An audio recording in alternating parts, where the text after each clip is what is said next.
Thank you so much. So this year marks 50 years since Richard Nixon launched his comeback campaign for the presidency.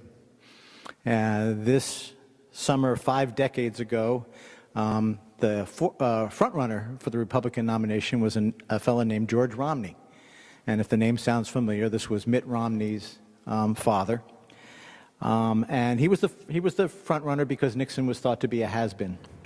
And Romney decided that the Vietnam War was going to be the issue in the '68 presidential campaign, and so he went to Vietnam, and he had to come up with some sort of easy way to explain the fact that he was shifting his position from being a hawk in support of the war to be someone who was more skeptical. And so he came back, and in a moment that lives on in American political history, he said to the press that he had been brainwashed by the Pentagon and by the State Department into backing the war in Vietnam, which led the anti-war Senator Eugene McCarthy to say, "Brainwashed? A light rinse would have been sufficient."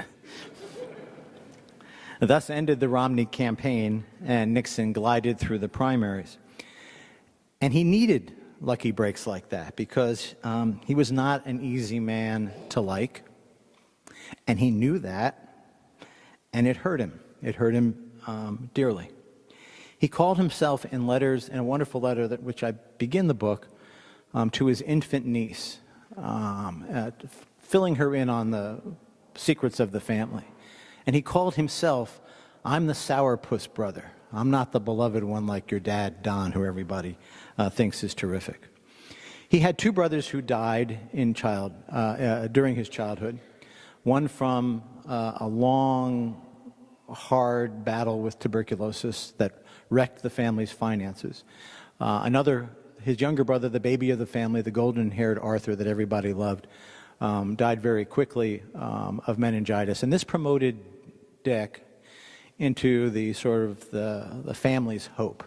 And it was a very, very cold family. His father was at least emotionally abusive, if not physically abusive, and his mother was, I don't want to say a religious fanatic, but she used to retreat into a closet to pray, a very cold woman.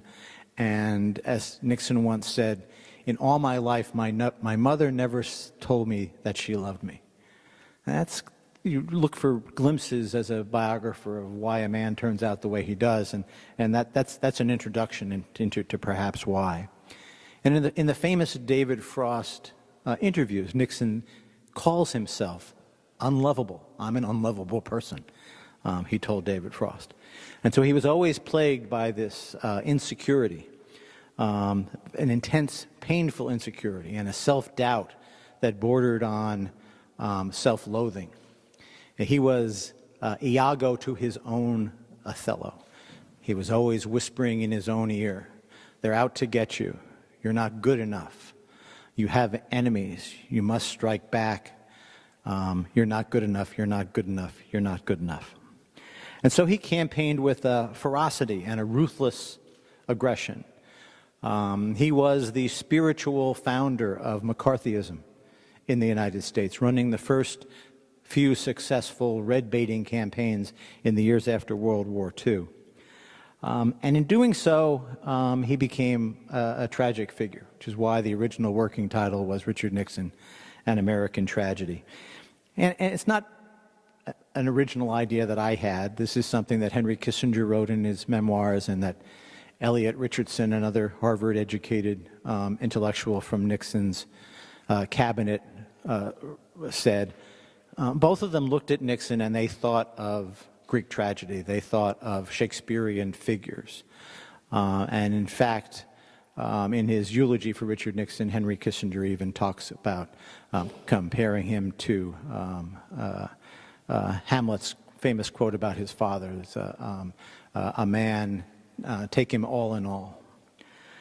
He was deeply insecure, Kissinger said. He first acted as if cruel fate had singled him out for rejection, and then he contrived to make sure that his premonitions came to pass. He was not, Henry Kissinger, a self-made man who worshipped his creator. It was Bob Dole, another presidential candidate from 1996, who came upon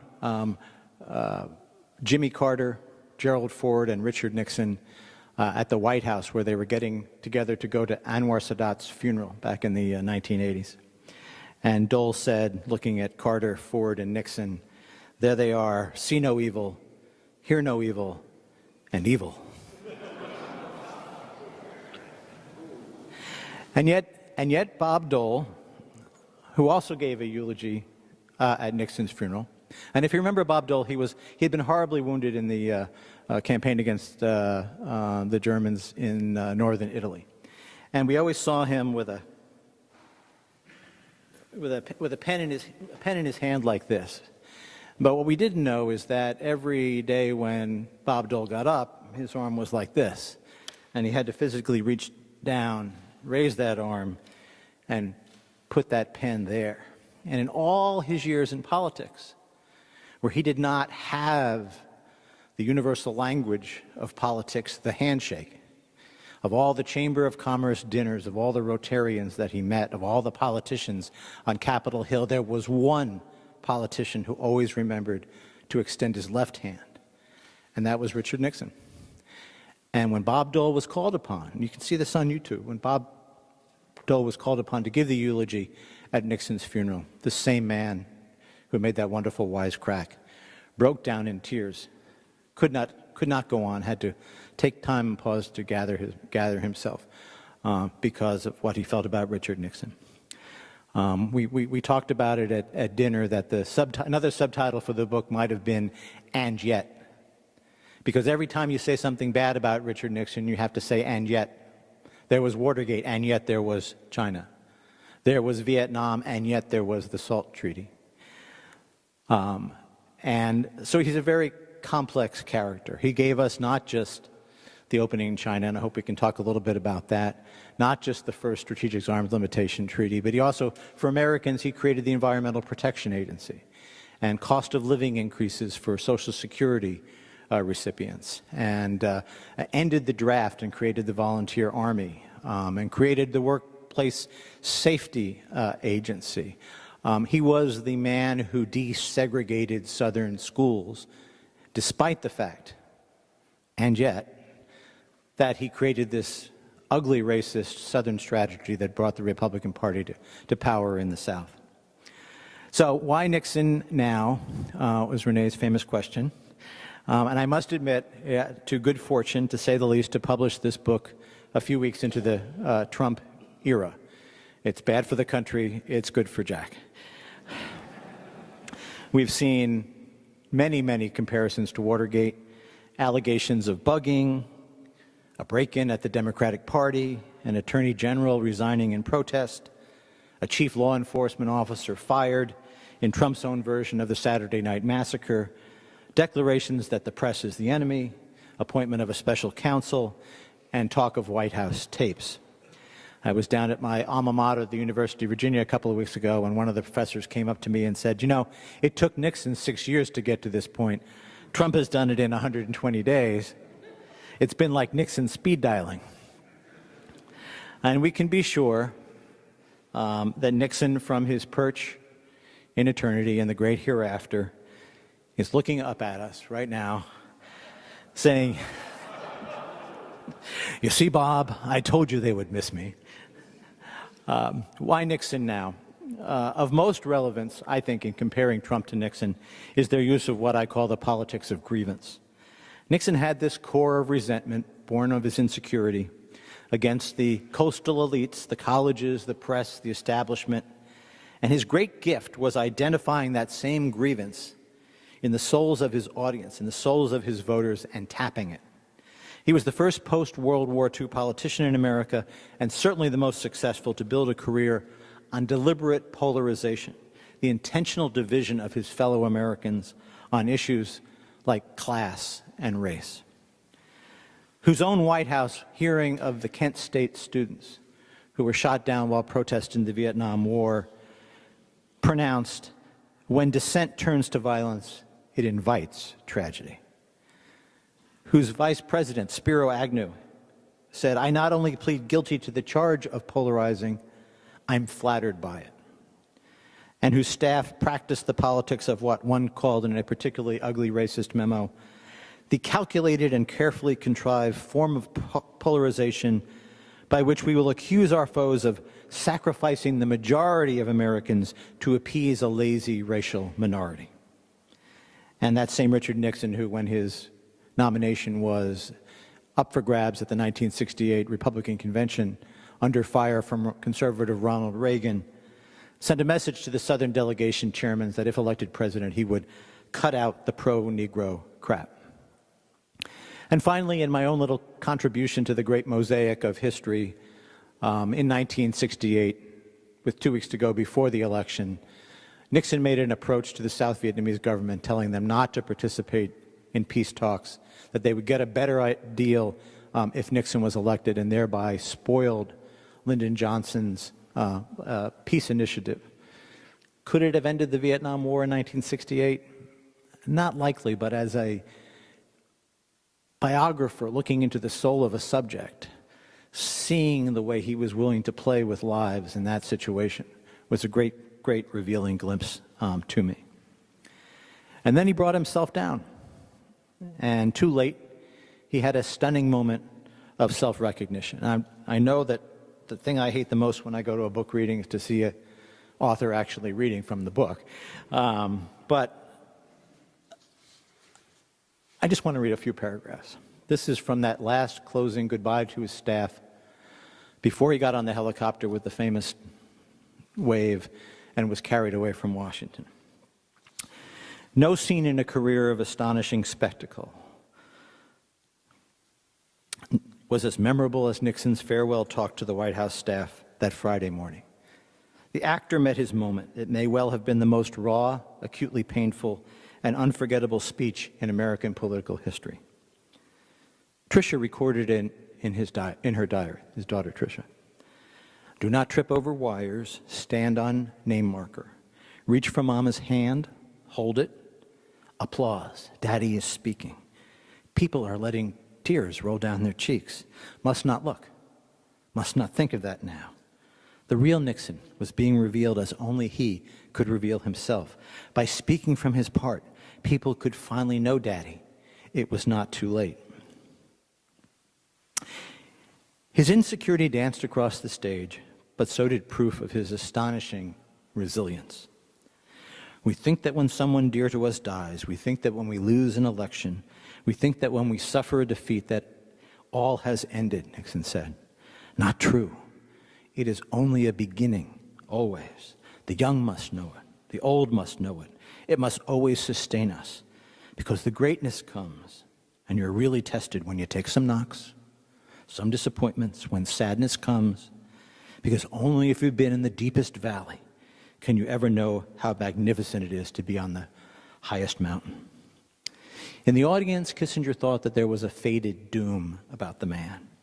Many in the audience were weeping. And in the end, from Richard Nixon came words as wise as ever spoken in the great old house, rich in self-knowledge, purchased at a horrible price. Always remember, others may hate you, but those who hate you don't win unless you hate them, and then you destroy yourself. Dick and Pat made their way out to the South Lawn, walked down a long red carpet, shook hands with a funereal vice president, and climbed the steps of the presidential helicopter Army One. It lifted from the lawn, rose above the muggy Capitol, the National Mall dimmed in summer's morning haze. Below, L'Enfant's grand boulevards and Brumidi's halls and corridors pulsed with visionaries, parvenus, hustlers, with dreams and scheming, with avarice, ambition, rivalry, and purpose. The chopper soared over statues of heroes and monuments to great statesmen whose ranks, with such American audacity, the awkward grocer's boy from Yorba Linda had presumed to join, had come so near only to fall. It's so sad, Pat said, to no one in particular. They spent the flight to California alone, each in his or her cabin on Air Force One. The president had a cocktail. At noon, when they were somewhere over Missouri, the resignation took effect. Why Nixon now? What lessons can we draw from his fall? I would argue that we in America, and I hope I'm not venturing too far into waters in which I don't understand their depths, but we in the West stand at risk of losing an ideal. And that ideal in the United States is that a self-governed people, varied in national origin, in faith, in the color of their skins, can still be, as our Pilgrim fathers said, a city upon a hill. And that the New World Beacon not only preaches to others about the virtues of liberty and equality, but can demonstrate that, even in nations as diverse as the United States, that these values are achievable. And if we lose that battle in the West, in the United States, with its wealth and its sturdy institution and its deep, abiding liberal beliefs, and all the hard-won gains that have been made in equality of gender, race, sexual orientation, then it's difficult to see how other democracies resist hatred elsewhere. 8 years ago, Barack Obama was given a Nobel Prize, and he really hadn't done anything to deserve it. It was instead, as widely interpreted in the United States, as a gift to the American people. It was the world saying to us, bravo, keep it up, you inspire us. Keep being America, keep those ideals alive. And now here we are, gray of hair, loose of tooth, refighting battles we thought our parents had won. And we need to take heart, and it's a good place to take heart at the John Adams Institute. Because Adams recognized that the American experiment, the Western experiment in democracy, in freedom, is always at stake. We may be an exceptional people, but we are not predestined to succeed. As Dr. Benjamin Rush, one of John Adams' good friends, said when the Declaration of Independence was signed, nothing but the first act of the great drama has closed. And that great drama has acts that follow one after another. And as John Adams himself said, we cannot guarantee success, but we can do something better. We can deserve it. Now, I'm a journalist. I've been a journalist for a long time. And finally, after 3 books, people are beginning to call me a historian. This is significant in the United States. For one thing, when the New York Times calls you a historian, it's like you get a union card. I don't know if you have union cards in Holland, but when you join a union in the United States, you get a card that says you're a member of the union. And the Historians Union in the United States is granted the privilege of quoting Abraham Lincoln. So, in 1838, as America grappled with the issue of slavery, Lincoln said, of all the armies of Europe, Asia, and Africa combined, with all the treasures of the earth, with Bonaparte as their commander, could not by force take a drink from our Ohio River or make a track on our Blue Ridge Mountains in 1,000 years. At what point then is the approach of danger to be expected to our experiment? If it ever reach us, it must spring up amongst ourselves. If destruction be our lot, we must ourselves be its author and its finisher. As a nation of free men, we must live through all time or die by suicide. That was Lincoln. Nixon put it another way. Others may hate you, but those who hate you don't win unless you hate them. And then you destroy yourself. And that's the real reason, Renee, for why Nixon now.